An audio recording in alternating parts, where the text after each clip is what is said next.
Welkom terug. We gaan terugblikken op het nieuws van deze week. Die natuurlijk in het teken stond van het nieuws rondom de Marinierskazerne. Maar er gebeurde meer.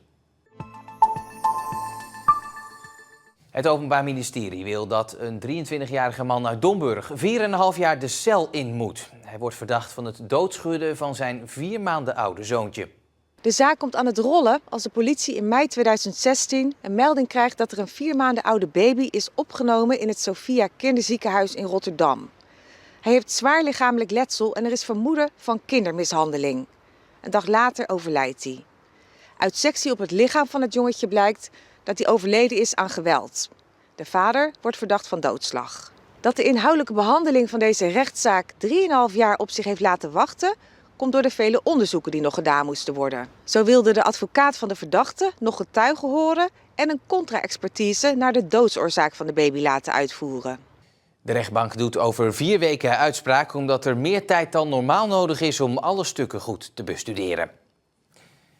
Bij sommige tankstations in Zeeland betaal je nu al zo'n €1,70 per liter benzine. Dus is het niet zo gek dat zeven de grens overgaan om in België te tanken. Maar scheelt het ook om bijvoorbeeld vanuit Terneuzen naar Zelzaten te rijden? Mijn tank is bijna leeg en nu kan ik 2 dingen doen. Ik kan hier in Terneuzen tanken en dan betaal ik €1,63 per liter benzine.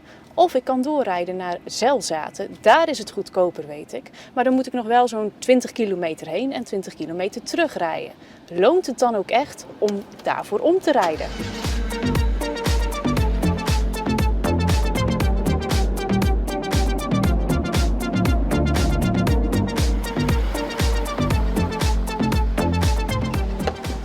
Hier in Zelzaten is de prijs iets meer dan €1,35 voor een liter benzine. Dat is zo'n 28 cent goedkoper dan in Terneuzen. Dus klinkt het hartstikke aantrekkelijk om hier mijn tank vol te gooien. En dat ga ik dus ook doen. En ik ben echt niet de enige Nederlander die hier komt. Meneer, waar komt u vandaan? Van Overslag. En u komt altijd hier tanken? Normaal gezien altijd hier tanken, ja. Ik kom uit Terneuzen. En u komt speciaal hier tanken? Ja, ik kom hier tanken omdat het zoveel scheelt. Ik rij hem zo ver mogelijk leeg en dan kom ik hier tanken. Denkt u ooit wel eens in Nederland? Het gebeurt wel eens om naar Nederland gaan, dan zeg ik. Ja, hij moet tanken, hè. Als het niet anders kan, als ik naar de kinderen moet of ik moet verder weg, ja, dan kan je moeilijk over België komen. Maar normaal gesproken, van thuis uit tank ik hier altijd.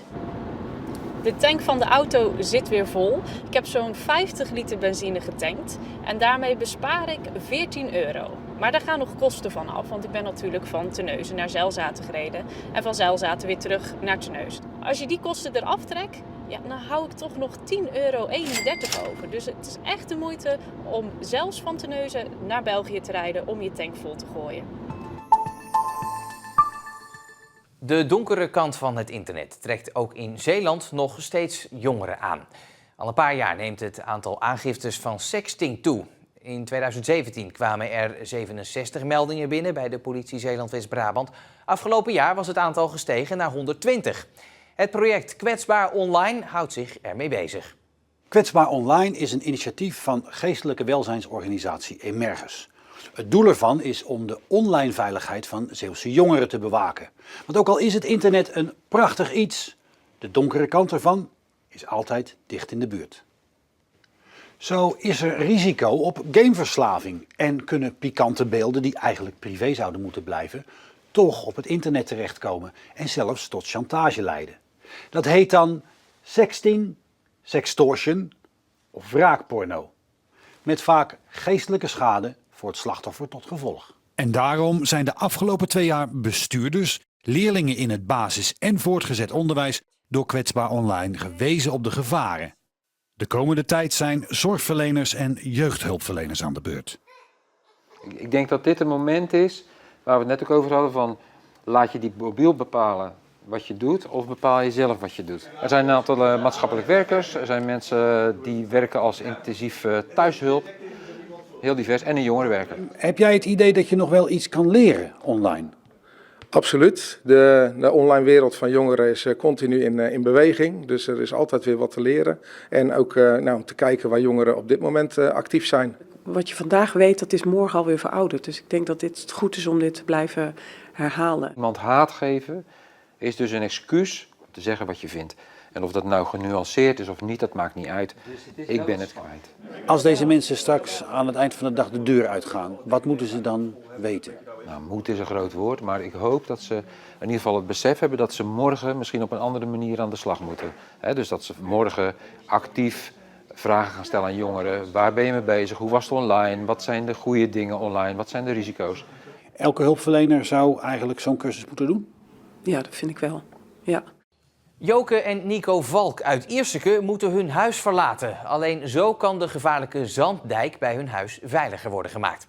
Joke en Nico, ze moeten afscheid nemen van hun paarden. Maar ze zeggen, er moet iets gebeuren aan die gevaarlijke zanddijk. Ook al kost het ons huis. Het echtpaar Valk past op hun kleinkind in het huis waar ze al erg lang wonen. Ze moeten straks niet alleen hun huis verkopen, maar ook hun bijna 2 hectare grond. En voor hun paarden hebben ze op een nieuwe plek waarschijnlijk geen plaats. Dat doet wel pijn. Zo'n groot stuk land en paarden, dat is niet meer reëel om dat terug te kopen waarschijnlijk. Wat doet dat met jullie, die hiermee stoppen? Ja, dat is wel heel jammer, want die paarden hebben we zelf gefokt en grootgebracht. Dus dat is altijd wel even pijnlijk, ja. Maar we hopen wel iemand te vinden die er dan goed voor zorgt. De zanddijk moet worden aangepakt om een betere ontsluiting van Ierseke te krijgen. De verschillende ontwerpen hebben kleuren gekregen. Het liefst ziet iedereen de rode of groene variant. Maar die zijn te duur. Dus is er nu gekozen voor de bruine optie, waarvoor Huize Valk moet wijken. Het is kiezen uit 2 mogelijkheden natuurlijk. We kunnen de hakken in de grond zetten en zeggen van we doen er niet aan mee. Wij kiezen voor de verkeersveiligheid richting en van en naar Ierseke. Maar dat betekent nogal wat, huis en haard achterlaten. Ja, helaas wel, maar het zij zo. Nico is vrachtwagenchauffeur en rijdt vaak over de zanddijk. Daarom is hij ervan overtuigd dat er iets moet gebeuren. We maken hier van alles mee. Mensen die heel langzaam rijden, mensen die heel erg snel rijden. Maar vooral de collega's die te veel ruimte pakken op deze weg, waardoor het voor ons steeds lastiger wordt om op een goede manier, nog op een fatsoenlijke manier over die zanddijk te kunnen rijden. Ja, want de zanddijk is geen weg die foutjes vergeeft, hè? Nee, absoluut niet. Er zijn al heel veel ongelukken gebeurd de laatste jaren en het wordt er niet beter op. Ook Joke weet hoe gevaarlijk de zanddijk is. En vooral in het donker en meer regen en vrachtwagens die elkaar passeren en zo. Het is gewoon een gevaarlijke weg.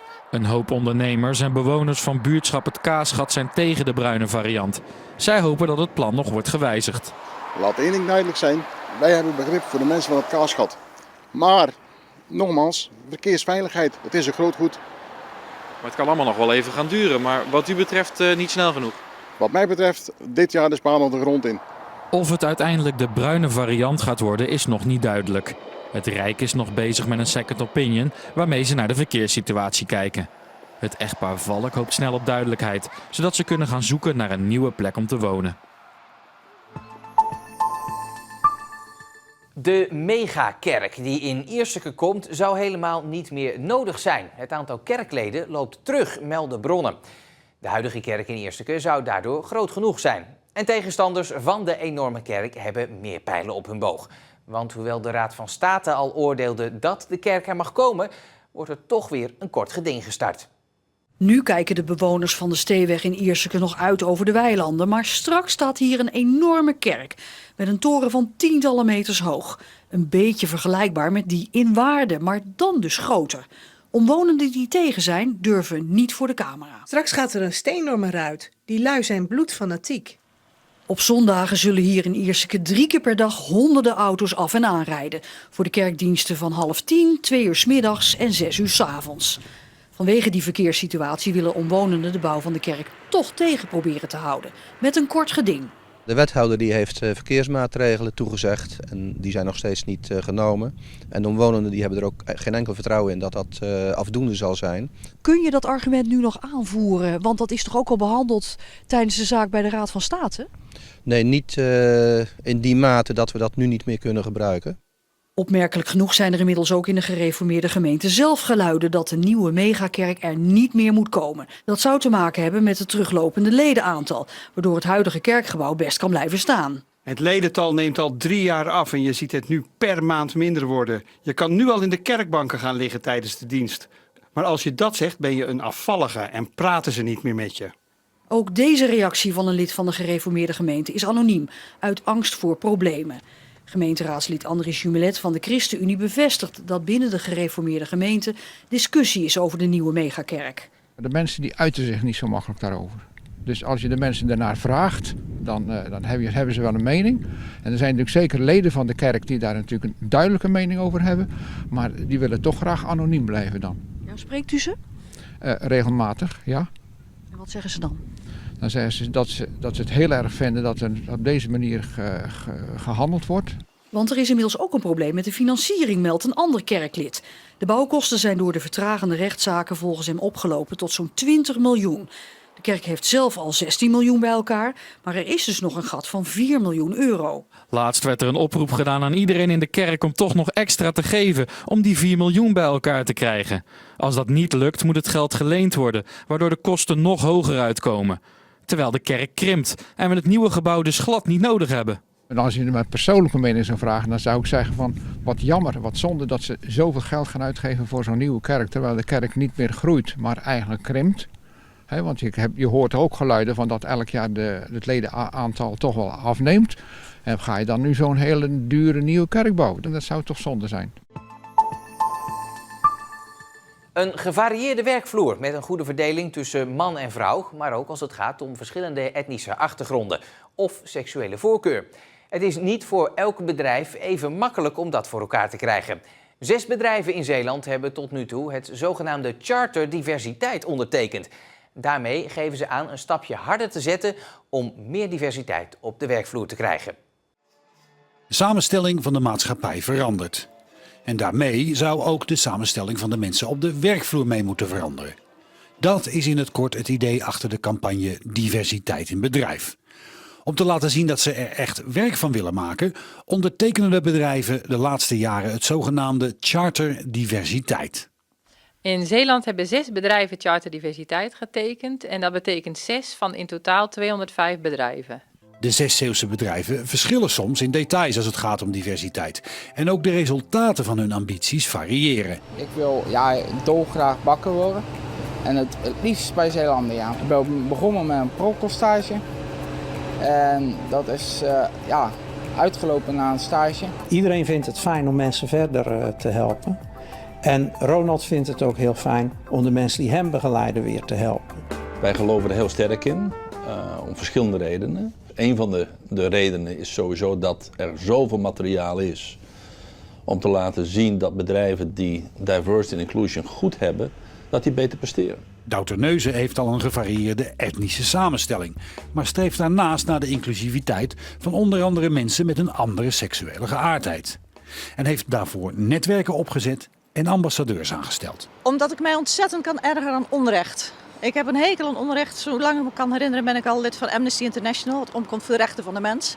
Het is gewoon een bazaal recht van de mens om te durven zijn wie je bent. En omdat onze maatschappij verandert, zien we andere bevolkingsgroepen. We zien andere geloven. En we moeten het toch met z'n allen klaren. Dus ik denk dat het nodig is. Het maakt absoluut een verschil. Mensen voelen zich gehoord, mensen voelen zich gezien. Je mag zijn wie je bent. We zijn heel veel verschillende culturen binnen Douw, maar waar het op neerkomt is dat we allemaal mensen zijn. Maar er zijn ook bedrijven die tegen problemen aanlopen. Zeeland Refinery wil onder andere meer vrouwen op technische plekken, maar heeft moeite om die te vinden omdat er nog te weinig vrouwen techniek studeren. Omroep Zeeland nam zich in 2017 voor om 2 mensen aan te nemen met een migratieachtergrond, maar is daar nog niet in geslaagd omdat ze die doelgroep niet weten te vinden. Diversiteit in Bedrijf vindt het belangrijk dat de media een voorbeeldrol vervullen als het gaat om diversiteit. Want ze bepalen ook het maatschappelijke beeld. Dus daar zou je eigenlijk als eerste verschil willen zien, zodat ze heel Nederland vertegenwoordigen. En iedereen zich herkent in een bepaalde omroep. De Zeeuwse vertegenwoordiging van Diversiteit in Bedrijf spoort bedrijven aan om niet af te wachten, maar verder te kijken dan de gebaande paden. Andere vindplekken, als je echt specifiek op zoek bent naar mensen met een culturele achtergrond, bijvoorbeeld moskeeën of andere belangengroeperingen die lokaal actief zijn, ga daar eens een keer contact mee opnemen. Want ook daar zitten vast mensen die op zoek zijn naar een hartstikke leuke baan. Het Zeeuwse Diversiteit Loont wil dat nog minstens 4 bedrijven het charter gaan tekenen en dat ook de Zeeuwse gemeentes en provincie dat gaan doen. En na dagen van speculaties is er ook vrijdag geen definitieve duidelijkheid gekomen over de komst van de Marinierskazerne naar Vlissingen. Bleek na afloop van de ministerraad. Er is nu geen nieuw besluit genomen. Er zijn wel zorgen en we hebben gesproken over het dilemma dat wij hebben. Dat doe je in een kabinet en een deel van het dilemma hebben we dus vandaag ook gesproken, maar er is geen besluit genomen. Kunt u op dit moment al zeggen of die verhuizing wel of niet doorgaat? Er is geen nieuw besluit genomen. Wij gaan met Zeeland in gesprek om dit dilemma ook te schetsen en vooral dan ook te praten over als we tot een ander besluit zouden komen, wat voor consequenties heeft dat dan ook voor Zeeland en daar ook over met ze in gesprek te gaan. En we zullen aan het einde van dit kwartaal met een voorstel dan ook naar de Kamer komen. Dat besluit ligt er gewoon. Dat is niet veranderd, maar dat is wel onderdeel van het dilemma geworden. Dat we zeggen, er zijn nu zoveel signalen over wat de effecten daarvan zijn, dat dat op zichzelf kan gaan leiden tot een heroverweging. Maar zover is het nog niet. Van Den Haag naar Zeeland dan, want de berichten dat de kans steeds kleiner wordt dat die Marinierskazerne nog naar Zeeland komt, zorgt vooral voor boze reacties bij politici. Ook omdat de reactie vanuit Den Haag al een week lang uitbleef. Maar ook Vlissingers zelf zijn boos dat het nou juist mariniers zijn die de verhuizing tegenhouden. Zijn watjes. Dat is toch niet normaal? Ik vind het niet normaal. Wat kost dat nou weer aan geld voor de gemeente? Moeten zij het doodschamen daar. En sorry. Ik word pissig als ik eraan denk. Laat ze het eerst maar eens fatsoenlijk zeggen. Een man, een woord, een woord. Maar ik heb er een hard hoofd in. Ik heb zelf bij de marine geweest. Als beroeps. Dus ik weet heel goed wat er niks te vertellen. Vandaag zat je in Rotterdam en morgen moest je naar Den Helder. En ik heb veel gevaren. Nou, ik vind het schandalig. In de Provinciale Statencommissie Bestuur vanochtend woede bij politieke partijen in Zeeland. 8 jaar afspraken en tal van ondertekende overeenkomsten over de kazerne lijken niks waard te zijn. Schofferend, die term is al eerder gebruikt, ook door wethouder Vader uit Vlissingen. En dat ondersteun ik. Ja, dat vind ik echt schofferend voor een hele provincie. Dat zou erop duiden dat de staatssecretaris, onze contractpartner als provincie Zeeland en gemeente Vlissingen, dat die staatssecretaris inderdaad gewoon keihard heeft gelogen. En dat moeten we niet accepteren. Als blijkt dat we echt voor de gek gehouden zijn, dan is dat wel... Nou, dat is mijn vertrouwen toch zeer geschaad. Er is iedere keer weer bevestigd dat het door zou gaan, dat het contract nog geldt. Als nu blijkt dat die staatssecretaris ondertussen al met andere dingen bezig is geweest, dan voel ik me niet zomaar een beetje belazerd. U wil niet praten over een plan B? Nee, heel simpel. Als je al zou nadenken over allerlei alternatieven, dan geef je al een beetje inkijk in je kaart. Dat doen we niet. Volgende week staat een gesprek gepland tussen Zeeuwse politici en het kabinet. Medewerkers van zwembad De Spetter in Tolen zijn door het onveilig werken met chemicaliën blootgesteld aan explosiegevaar en kans op vorming van chloorgas. Dat deden ze vaak dan ook nog eens op teenslippers, in een korte broek en een t-shirt. Het blijkt allemaal uit stukken die vandaag openbaar zijn gemaakt. Dit zijn de eerste van 200 geheime documenten. Gisteravond stemde de gemeenteraad unaniem in met openbaarmaking. Medewerkers sloegen tientallen kilo's chloorbriketten op in een ruimte zonder explosieluik. En ook liepen ze rond op teenslippers met jerrycans vol zwavelzuur. Burgemeester en wethouders weten dit al veel langer. Toch besloten ze vorig jaar de raad te vragen dit geheim te houden. De meerderheid, die bestaat uit de collegepartijen, stemde uiteindelijk voor. Dat hadden we niet anders kunnen doen. Hè? Zolang dat je niet een duidelijk beeld hebt bij verantwoordelijkheden. En vooral bij wie waar welke verantwoordelijkheid voor neemt. Zul je niet in je kaarten moeten laten kijken. Vind ik echt schokkend. Dit is de prijs die je als gemeenschap moet betalen. Ja, voor de stugge houding van een college en collegepartijen. Dat had niet gehoeven als we eerder hadden gezegd, dit wordt in de openbaarheid behandeld. De andere honderden stukken worden in de komende weken bekendgemaakt. Die moeten eerst nog geanonimiseerd worden. Kosten €10.000. En dan zal nog moeten blijken of en welke eventuele misstanden er nog meer waren. En zo bent u weer helemaal op de hoogte van wat er speelde in Zeeland de afgelopen week. Meer in onze app en op onze website omroepzeeland.nl.